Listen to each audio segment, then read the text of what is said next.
British veterans World War II went up to Hamburg and they were all part of a team that were there to secure German scientists, in particular German radar and U-boat scientists, because Britain historically was most interested in controlling the waters around these islands. It's a naval supremacy in the Northeast Atlantic Ocean, important business if you're a British politician or military strategist. And it was a great trip. We were welcomed by our German hosts who shook the hands of these veterans and thanked them for liberating them and their forebears from the Nazi tyranny. It was an extraordinary thing to be part of, but it sparked a fascination in me for the removal of these scientists, the Allied desire to basically cherry-pick the best German military engineers and scientists to boost their programs back home. That's the Soviet Union, French, the British, and of course the Americans. The Americans launched Operation Paperclip, and it was a top-secret intelligence program to bring Nazi scientists to America, most famous among them of course Wernher von Braun, who was Hitler's rocket scientist who would then go and work at NASA and help design the rocket that would carry the Apollo mission astronauts to the moon. It's a crazy thought. Even though he was utterly compromised, he was obviously complicit in many of the crimes against humanity perpetrated by the Nazi German state.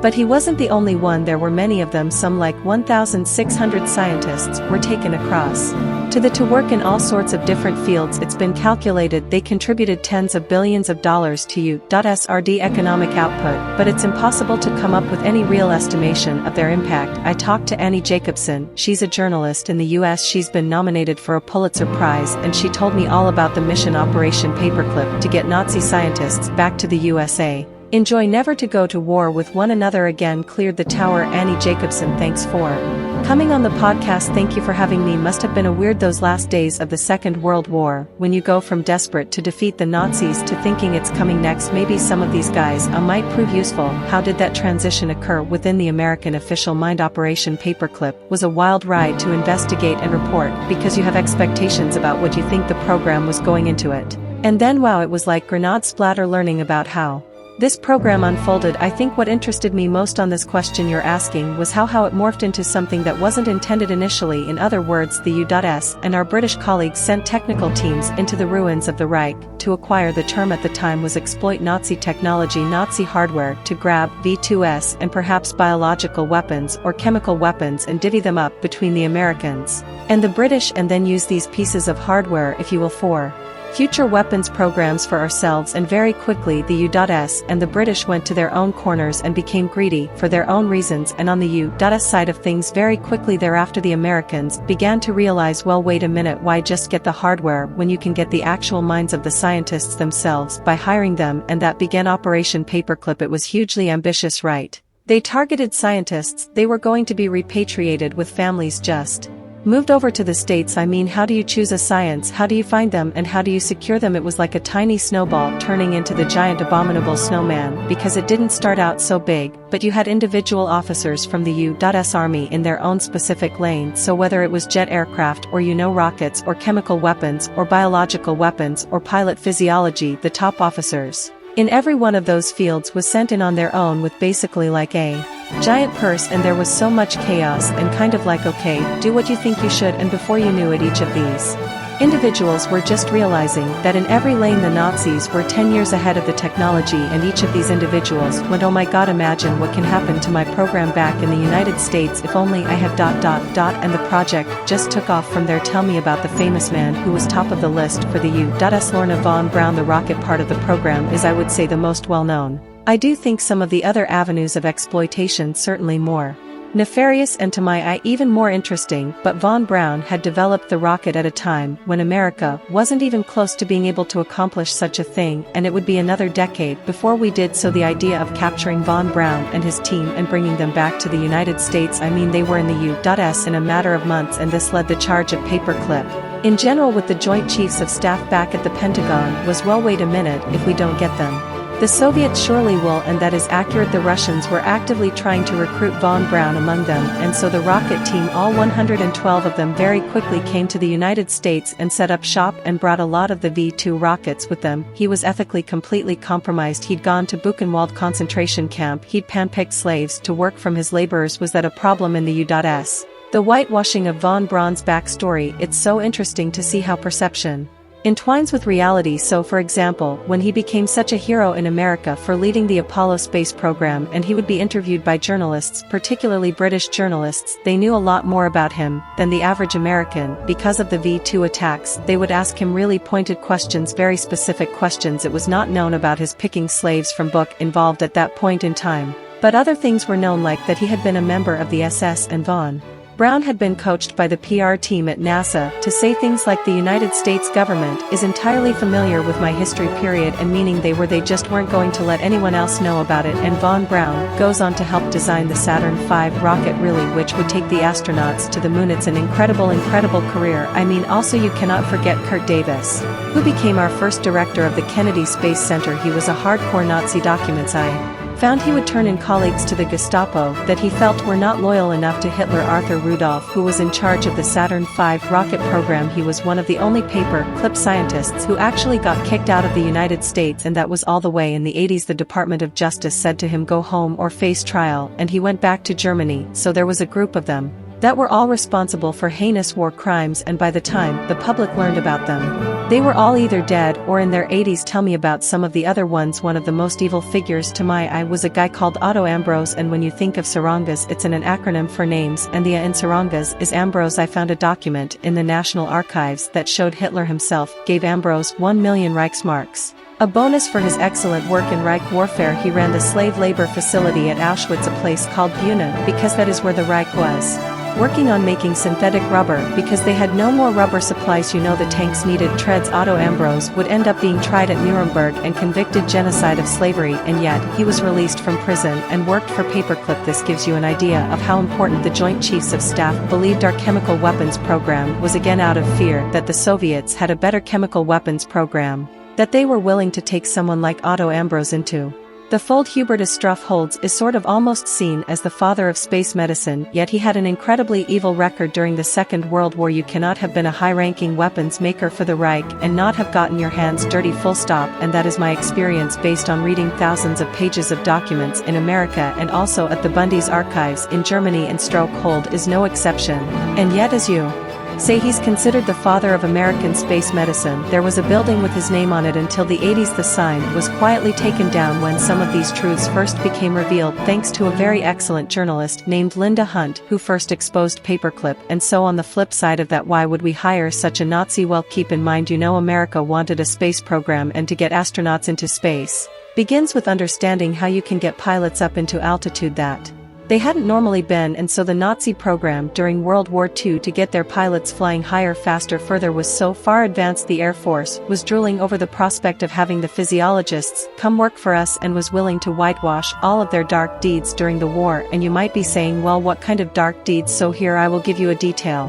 Whereas in the United States, America was experimenting on mice, guinea pigs, and then dogs and apes, the Reich skipped the animals and went straight to the humans because they considered Jews and gypsies and homosexuals in concentration camps equivalent with animals, and they had no problem running experiments on them that ended in death. And yet President Truman had forbidden the recruiting of any kind of active. No, he said, okay, you can find some scientists, we don't want any active Nazi party members or active Nazis. How did they get around that presidential order? You know, the devil is in the details, because you're absolutely right, those are the decrees, and that is what is said in much the same way that immediately after the war in like 46 and 47 back here in America, there was a big public relation campaigns to promote the German scientists in America as the good Germans. That is literally what they were called, because you couldn't exactly have a bunch of professors, quote unquote, with very strong German accents roaming around America and not have a few questions asked. So this propaganda campaign took care of that a little bit. What I found interesting in the research was that the two most outspoken critics of the earliest version of Paperclip were Einstein and Eleanor Roosevelt, and because those were two such high-profile figures, there was a real groundswell against the German scientists. There was a questioning of whether or not they were the so-called good Germans. But then, or talking about the last war, suddenly the idea in America was we have got to build up our arsenals of weapons of mass destruction before the Soviets take us all out, and we're all speaking Russian. So that's interesting. Was it like sort of ground zero and your resume was just wiped clean in that kind of next crisis? I mean, keep in mind, as Nazi scientist is mind-blowing. The pages and pages of interviews with these guys in the months immediately after surrender. Most of the German scientists that we really cared about were kept at this one facility called Dustbin. It was an old castle, and it had actually been one of Göring's Luftwaffe headquarters. I went there and visited it and walked around with a historian these areas where these Nazis were here and these guys were here, and we had just hundreds of young officers interviewing them and transcribing what they said. And this is that pivotal moment in history. If you're really a history nerd and you want to ever look at these documents, I sourced them all in the back of the book, because you read them and you realize, my God, this moment in time where the United States is deciding, okay, is this someone we should hang, or is this someone we should hire? And ultimately the way in which that decision was made was a simple paper clip attached to the top of their file as a wink and nod. Oh, this is someone we might want not to hang, but rather to hire. And that's how Operation Paperclip got its name. And you mentioned that otherwise the Soviets will get him, and there was an element of truth to that, right? That the Soviets also had their own slightly more equally robust recruitment of German scientists after the war. Absolutely. And these German scientists to my eye were so tricky, and they absolutely knew that both sides were interested in them. Take for example Kurt Blum, who was Hitler's biological weapons designer. He was an incredibly high-ranking Nazi. He wore the Golden Party badge, which meant he had favor from the Führer. He was Deputy Surgeon General of the Third Reich. The only person higher than him was the Surgeon General of the Third Reich, Walter Schreiber, who also became part of Paperclip. And when we had Blum in custody, he plays this game. You can see in the transcripts of his interviews where he is goading the officers with this idea that his main biological weapons research lab, where he was developing a bubonic plague weapon for Hitler, was actually over in Poland, which meant the Russians had it, at which point you see the officers like, wait, tell us more. Oh yes, I'm paraphrasing of course, but the point is you see Blum really pushing this idea that, oh my goodness, that's where I left all the vials. He would say things like that, and so suddenly the individual in charge of biological weapons for the United States had to go back to their superior offer and say, look, we're really worried that the Soviets have the really good stuff, so we better grab Blum, we better have him work for us, because my God, can you imagine if the Soviets have his bubonic plague weapon and Britain and France? I was on a trip to Germany once with a bunch of veterans whose job was capturing U-boat scientists and bringing them back to the UK. It was particularly interested in submarine warfare. People were scouring occupied Germany for all of their experts, 2 officers interested in warfare. It was a gold mine, because the research and development that had gone into the weapons programs of the Third Reich was the entire national GDP. I mean, they had everyone working on it, and they certainly had slave laborers galore to do the work that no one else could keep up with. And the US government's my eye, by the way, was really flat-footed on this, because so much of the effort was spent searching for the team of Reich scientists that the United States believed were developing nuclear weapons, and that proved to be the least advanced program, because we now know, of course, that when discussing this, Speer and Hitler had this discussion, and Hitler said, well, nuclear is Jewish science, so I'm not interested in it. And he was really working much more building up chemical weapons and biological weapons to a far greater degree than the US had any idea before we went. And how should it make us all feel that so many of these great breakthroughs, civilian and military, the second half of the 20th century, were based on scientists that worked for the Nazis, had taken advantage of their pulling human rights violations under the Nazi regime? How do we feel about that? The great lesson from looking at history is to ask oneself exactly this question: does the end justify the means, right? And so when you look at the legacy of what the Nazis gave us, on the one hand, space exploration, that's a difficult one, because there does seem to be so much extraordinary benefit for humankind, I think, by looking beyond. But when you look at the billions of dollars spent on creating mass arsenals, if people had any idea how much money was spent building up a biological weapons program and a chemical weapons program that would then be destroyed. It took Nixon of all people in 1969 to sort of realize, my God, this is Russian roulette, literally, that we're playing with the Russians with these kind of weapons. If a biological weapon gets out, we're all dead. And that is where the beginning of prohibition of these kinds of WMD began. So it was like, wow, that was a lot of hiring of really bad dark war criminals. For what purpose? So Operation Paper, that was secret. When did it emerge that it had happened? There was a journalist named Linda Hunt who has since really disappeared, and she single-handedly came across this idea. She was working for CNN at the time, and this is in the early 90s, and she did Freedom of Information Act requests for these documents and was given a bill of several $100,000 and like a very small trove of documents, just enough to kick open the door for people like me later.